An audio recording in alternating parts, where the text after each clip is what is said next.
இன்றைக்கி வந்து இதில் வந்து நம்ம என்ன பார்க்க போகிறோம் அப்படின்னு பார்த்தீங்கன்னா, பெண்களுக்கான ஒரு முக்கியமான உணவு தான் நம்ம இப்போ பார்க்க போகிறோம். பெண்களுக்கு வந்து தலை குளிச்சிட்டாங்கன்னா வெள்ளைப்படுற மாதிரி அதிகமாக குறுக்கு வலி இதெல்லாம் இருக்கிறவங்களுக்கு இந்த சாப்பாடு நம்ம செஞ்சு சாப்பிட்டோம்னா அவங்களுக்கு வந்து இந்த குறுக்கு வலி இந்த வெள்ளைப்படுறது எல்லாமே குறையுங்க. ரெண்டாவது, குழந்தை பெற்றவங்க இருப்பாங்கள்ல, அவங்க இதில் நிறைய எடுத்துக்கிட்டாங்கன்னா அவங்களுக்கு ரொம்ப யூஸ்ஃபுல். எங்கள் அம்மா வந்து எங்களுக்கு குழந்தை பெற்று மருந்தெல்லாம் ஒதுக்குன உடனே இந்த சத உப்புங்கிற இந்த இருக்குது பார்த்தீங்களா, இது நாட்டு மருந்து கடைகள்லாம் கிடைக்கும், சில பலசர கடைகள்லையும் இருக்கும். கேட்டு வாங்கணும். சத உப்புன்னு சொல்லிக்கிறாங்க, சத குப்பைன்னு சொல்கிறாங்க. ஆனால் இது கடையில் வந்து சத உப்புன்னு தான் சொல்கிறாங்க. இதை நம்ம வாங்கி வறுத்து பொடி பண்ணி அந்த சாதத்தோடு போட்டு நம்ம பண்ணும் போது நம்மளுக்கு வந்து நல்ல ஒரு முன்னேற்றம் தெரியுங்க. குறுக்கு வலிக்காது, அந்த வெள்ளைப்படுறது கொஞ்சம் மட்டுப்படுத்திடும். பிள்ளைங்க குழந்தை பெற்றவங்களுக்கு ரொம்ப ரொம்ப நல்லது இது சாப்பிட்றது. இதுவும் கருவாட்டு குழம்பும் வச்சு கொடுப்பாங்க. அது பிள்ளைங்களுக்கு நல்ல பால் ஊறும், எல்லாமே நல்லா இருக்கும். வாங்க இதுக்கு என்னென்ன தேவைன்னு நான் சொல்கிறேன். இது வந்து சத உப்பு. இதை பாருங்கள் எப்படி இருக்குன்னு பாருங்கள். ஒரு சீரகம் மாதிரி தான் இருக்கும், ஆனால் ரவுண்ட் ரவுண்டாக இருந்த மாதிரி இருக்கும். அதுக்கு துவரம்பருப்பு, பெரிய வெங்காயம் கொஞ்சோண்டு, சின்ன வெங்காயம், 2 பச்சை மிளகாய், ஒரு 6 பல் பூண்டு, 2 தக்காளி பழம், ஒரு அரை முறி வந்து தேங்காய், இது வந்து பெருஞ்சீரகம் கொஞ்சம், பட்டை, வாசத்துக்காக 2 கிராம்பு, சின்ன சீரகம், இவ்வளோ தான் தேவை. கருவேப்பிலை வந்து தாளிக்கிறதுக்கு, வாசத்துக்கு வந்து மல்லித்தழை. அது கூட நம்ம என்ன சமையல் எப்பவும் நீங்கள் என்ன யூஸ் பண்ணுறீங்களோ அந்த அரிசி, பொன்னி அரிசியோ நீங்கள் யூஸ் பண்ணுற அரிசி, அவ்வளோதான் இதுக்கு தேவை. நல்லெண்ணெய் தாளிக்கிறது வந்து நல்லெண்ணெயில் தாளிக்கணும். இவ்வளோதாங்க தேவை. வாங்க இதை எப்படி வறுத்து என்ன செய்கிறதுன்னு பார்க்கலாம். வந்து குழந்தை பெற்றவங்களுக்கு செய்யும் போது கொஞ்சம் உண்டான பண்ணணும். இது இப்போ நான் இடையில உங்களுக்கு செஞ்சு காமிக்கிறதுக்காக எடுக்கிறதுனால நான் 1 கிலோ அரிசிக்கு நம்ம குழம்பு கரண்டி இருக்குது பார்த்தீங்களா, அதுக்கு ஒரு 1.5 கரண்டி போடுவேன் போதும். இது அவங்க குழந்தை பெற்றவங்களுக்கு கொடுத்தீங்க அப்படின்னா 1 கிலோ அரிசிக்கு 50 இது வாங்கி போடணும். இது வந்து நம்ம இடையில பண்ணி காமிக்கிறதுக்காக நான் செய்கிறதுனால இதை உங்களுக்கு கம்மியாக தான் போடுது. ஆனால் டேஸ்ட்டு நல்லா எல்லாமே வந்து இதை நீங்கள் சாப்பிட்டு பார்த்தீங்கன்னா உங்களுக்கு தெரியும் அதோட பலன். இதை வறுத்துக்கிறணும். எண்ணெயே ஊற்ற வேண்டாம், நல்லா வறுத்துக்கிடணும். வந்து பொரியிற மாதிரி ஒரு சத்தம் கேட்கும், உங்களுக்கே தெரியும் பொரியும். அப்போ இதை எடுத்துடலாம். இந்த சவுண்டு கேட்கு பார்த்தீங்களா, அப்போ அடுப்பு ஸ்டவ்வை கம்மி பண்ணிவிட்டு இங்கே மாற்றிக்கிடணும்.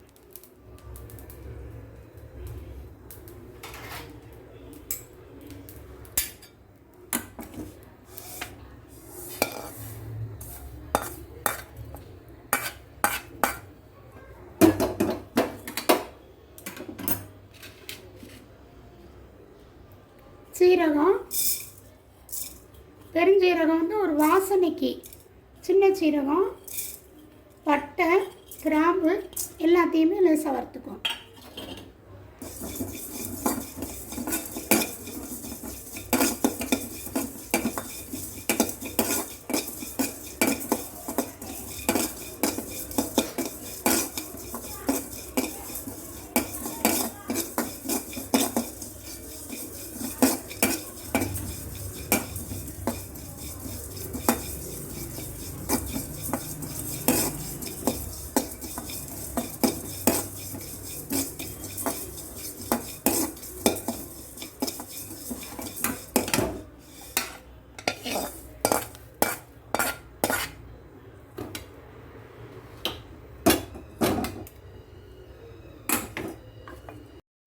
இதை ஆறின பிறகு மிக்சியில் கொடுத்து குறைன்னு பவுடர் மாதிரி திரிச்சுக்கிறணும். ரொம்ப நைஸாக திரிக்க தேவையில்லை. இதை வந்து என்ன செய்யணும் அப்படின்னா, தக்காளி பழத்தை வெட்டிக்கிறணும். இது எல்லாமே நம்ம கட் பண்ணி வச்சுக்கிறணும். இந்த எல்லாமே கட் பண்ணிக்கிட்டு இது தேங்காவை துருவி வச்சுக்கிறணும். அவ்வளோதான். இதுக்கு எதுவும் அரைக்கிறதுன்னு ஒன்றும் கிடையாது, இதுதான் பண்ணணும். நல்லெண்ணெய் ஊற்றியிருக்கோம். அதில் வந்து கடுகு உளுந்தம் பருப்பு,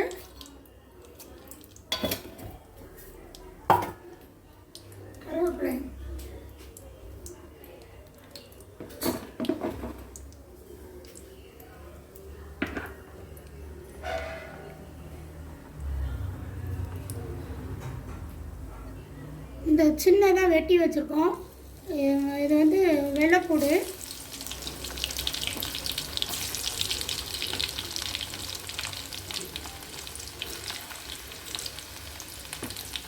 ரெண்டு மிளகாய், சின்ன வெங்காயம், பெரிய வெங்காயம் வெட்டி வச்சது,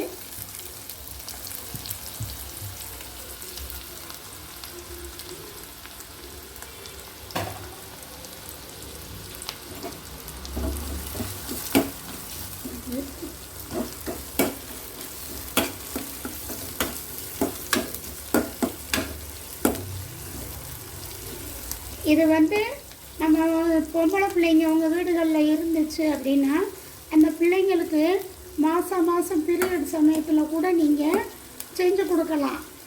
இது அதுங்களுக்கு அந்த அந்த டயத்தில் வர்ற குறுக்கு வலி அதெல்லாம் கேட்கும். பிள்ளைங்களுக்கு நீங்கள் கண்டிப்பாக இதை செய்யுங்க. பொம்பளை பிள்ளைங்களுக்கு அதை மாதிரி பண்ணுங்கள். நிறைய இப்போ ஐடியில் வேலை பார்க்குதுங்க, உட்காந்துக்கிட்டே இருப்பாங்க, அவங்களுக்கு குறுக்கு வலி கண்டிப்பாக வரும். அந்த பிள்ளைங்களுக்கெல்லாம் இதை மாதிரி நீங்கள் செஞ்சு கொடுத்தீங்கன்னா நல்ல யூஸாக இருக்கும் பிள்ளைகளுக்கும். நம்ம அதை மாதிரி பண்ணணும். இதை வந்து ஆண்களும் சாப்பிடக்கூடாதா அப்படின்னு கேட்கலாம். ஆம்பளைங்களும் சாப்பிடலாம். ஆனால் என்ன, நம்ம வந்து நம்ம நல்லா கொஞ்சம் உண்டனா சாப்பிடுவோம். அவங்களுக்கு இது கொஞ்சம் அந்த டேஸ்ட்டு அவங்களுக்கு பிடிக்குமான்னு தெரியும். பிடிச்சி சாப்பிட்டாங்கன்னாலும் சாப்பிடலாம். அதனால் ஒன்றும் இல்லை. இதுக்கு வந்து கருவாட்டு குழம்பு, மட்டனு எது வச்சாலுமே நல்லாயிருக்கும். ஆனால் குழந்த பெற்றவங்கன்றதுனால அவங்க மீன் குழம்பு, கருவாட்டு குழம்பு வச்சு தருவாங்க.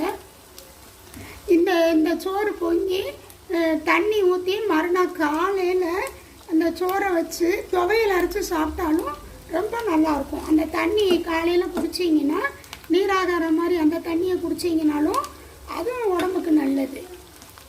இது வந்து ரொம்ப மெயினாக பொம்பளை பிள்ளைகளுக்கு ரொம்ப ரொம்ப நல்லதுங்க. இதை மாதிரி நீங்கள் உங்கள் பிள்ளைகளுக்கு செஞ்சு கொடுங்க.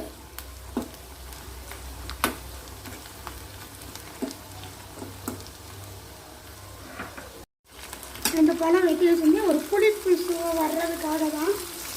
உங்களுக்கு பிடிக்கலைன்னா நிப்பாட்டிக்கிடலாம். ஆனால் இதெல்லாம் போடுறது வந்து ஒரு சுவையை கூட்டுறதுக்காக தான்.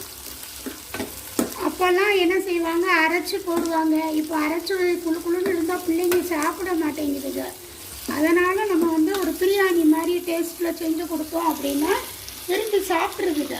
அதுக்காக தான் இந்த பட்டை, கிராம்பு இதெல்லாம் நம்ம போடுறது. இல்லைன்னா இதுக்கு முந்தைய எங்களுக்கெல்லாம் அதெல்லாம் போட மாட்டாங்க.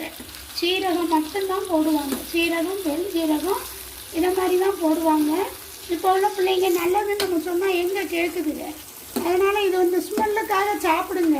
சரி, எப்படியாவது அதுகளுக்கு நல்லா கிடைச்சி சாப்பிட்டா நல்லது அப்படிங்கிறதுக்காக தான் நம்ம இதெல்லாம் சேர்க்குறது. இதை சேர்க்குறதுனால தப்பும் கிடையாது, ஒன்றும் இல்லை. கொஞ்சம் மனம் கூட்டி தான் கொடுக்கும்.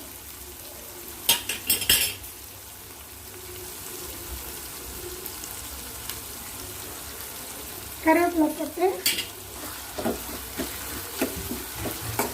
இதுக்கு வந்து என்ன செய்யணும் அப்படின்னு சொன்னால், பருப்பு குழம்புக்கு நீங்கள் வச்சுருப்பீங்கள, பொடி பிரித்து வச்சுருப்பீங்கள, அது உங்களுக்கு உரப்புக்கு தக்கன நீங்கள் சேர்த்துக்கணும். இல்லை அது இல்லை அப்படின்னாலும் பத்தைப்பொடி வந்து சேர்த்துக்கிடலாம். கொஞ்சோண்டு மல்லிப்பொடி சேர்த்துக்கணும். அது இல்லைன்னா அதை சேர்த்துக்கணும்.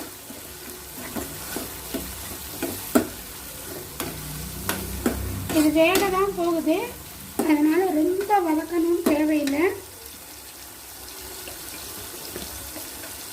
இது சாம்பார் பொடி, உரப்பு அவங்க காரத்துக்கு தக்கன சேர்த்துக்கோங்க. நான் இதுக்கு 1 கிலோ அரிசி பொங்க போகிறேன். அதுக்கு நான் ஒரு 1.5 ஸ்பூன் போல் போட்டிருக்கேன். கொஞ்சம் மஞ்சள் தூள்,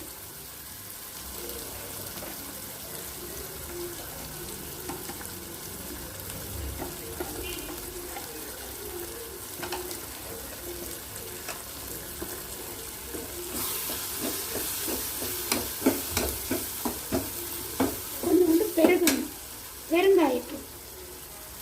அது சாம்பார் பொடியில் இருக்கும், இருந்தாலும் ஒரு மணத்துக்காக இந்த எண்ணெயில் போடும்போது ஒரு மணம் கிடைக்கும். நல்லதும் கூட உடம்புக்கு. பொறுமலை இது மாதிரி வராது.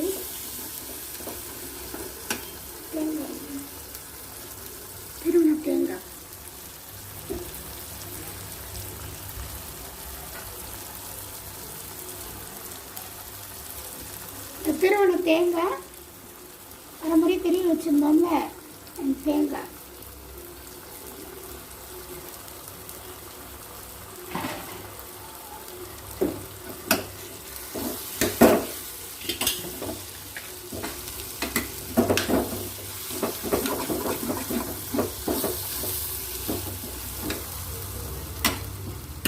நம்ம பொடி வச்சுருந்தது உணுக்கணும்ல அந்த பொடி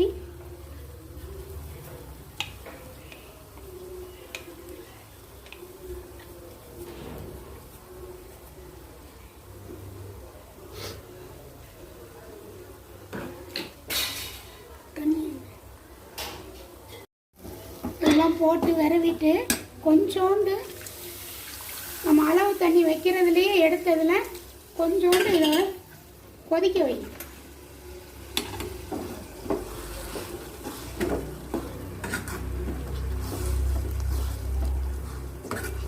ஒரு கொதி வரட்டும்.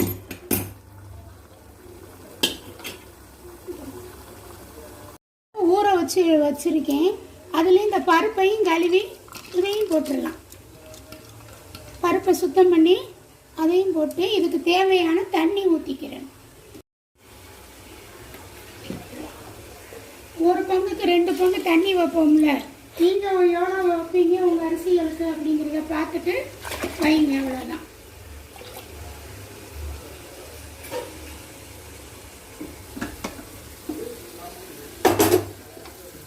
இது உப்பு, தேவையான உப்பு. மசாலா சோறு ரெண்டுக்கும் சேர்த்து தான்.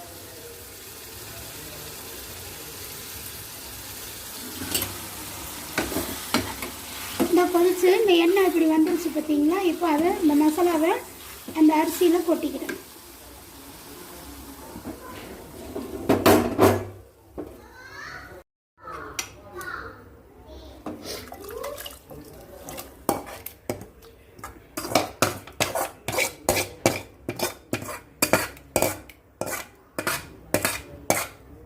இப்போமே அவ்வளோ மணமாக இருக்குது.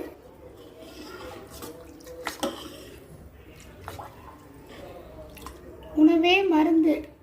நம்ம சமைக்கிறது பிள்ளைகளுக்கு உணவாகவும் வயிறு நிறையணும், ஆரோக்கியமும் இருக்கணும். அதை யோசித்து நம்ம செஞ்சு கொடுத்தோம் அப்படின்னா நம்ம பாட்டி நம்ம அம்மா அவங்க நம்மளுக்கு சொல்லி கொடுத்தாங்க. அதை நம்ம பிள்ளைகளுக்கு சொல்லி கொடுக்காம போயிட்டோம் அப்படின்னா என்ன ஆகும்? ஆஸ்பத்திரி செலவுகள்லாம் அதிகமாகிக்கிட்டு இருக்கும். இப்போ முதலையெல்லாம் என்ன பண்ணாங்க? எண்ணெய் தேய்ச்சி குளிக்கலான்னு சொன்னாங்க. இப்போ எண்ணெய் தேய்ச்சி குளிக்கக்கூடாதுங்கிறாங்க. ஒவ்வொரு இதுவும் ஒவ்வொரு மாதிரி மாறிக்கிட்டு இருக்கு. அப்போ நம்ம அதுக்கு தகுந்த பிள்ளைங்களை நம்மளும் கொண்டுட்டு போகணும். மல்லித்தலை இப்போமே அவ்வளோ மணமாக இருக்குது.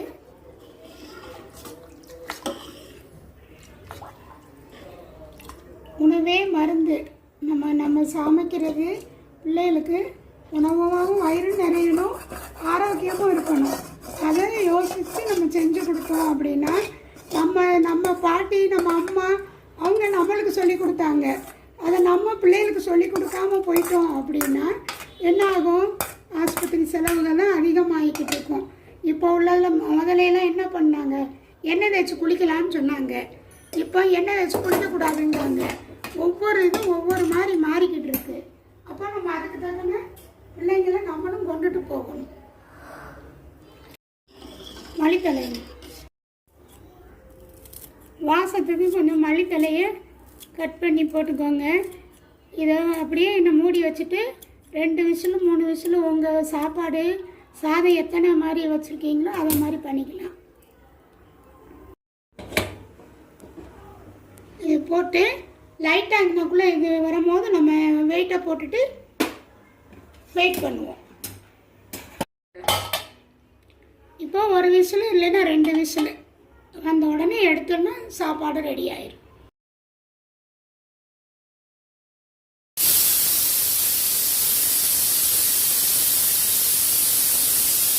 ஏறு போயிடுச்சு. பார்க்கலாம் எப்படி வந்திருக்குன்னு பார்க்கலாம்.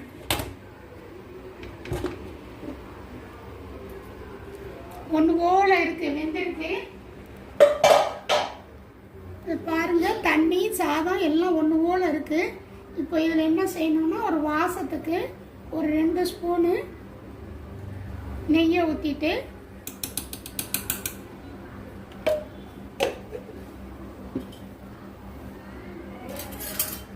லைட்டாக கிளறி விட்டுரு.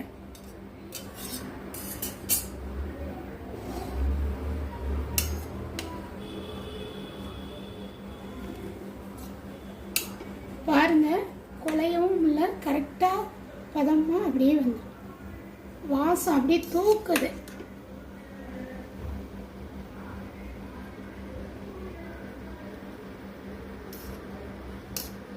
குக்கர்லேயே பாருங்கள் பொல பொல பொலன்னு பண்ணிட்டோம்.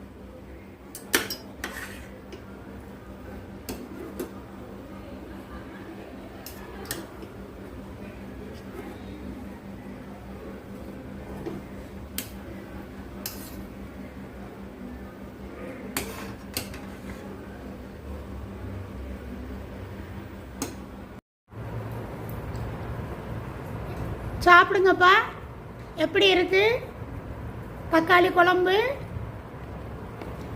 இந்த சாதத்துக்கு சதவப்ப சாதம், தக்காளி குழம்பு, முட்டை, இது காம்பினேஷன் எப்படி இருக்கு? உரைக்குதா? நல்லா வாங்கி சாப்பிடணும், உடம்புக்கு நல்லது.